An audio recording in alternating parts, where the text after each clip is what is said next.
Hazrat Anas bin Malik radiyallahu anhu states that Hazrat Abu Talha amongst the helpers of Medina Munawwara was the richest person, and his most favorite property was the Beruha garden, which lay right in front of Masjid Nabawi.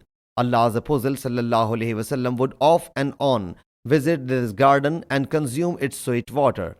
Hazrat Anas radiyallahu anhu says that when this verse was revealed, translation, you shall never attain good unless you spend your favorite thing in Allah's cause. Surah Al Imran, verse 92. Abu Talha radiyallahu anhu entered the presence of Allah's Apostle sallallahu alaihi wasallam and submitted.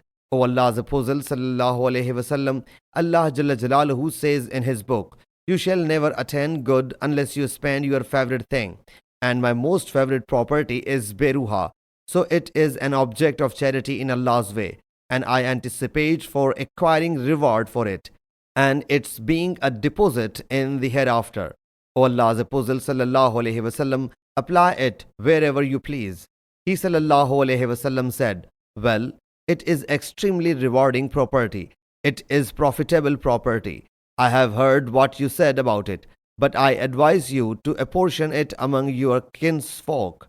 Hazrat Abu Talha radiyallahu anhu apportioned that garden amongst his relatives and paternal uncles, sons, cousins.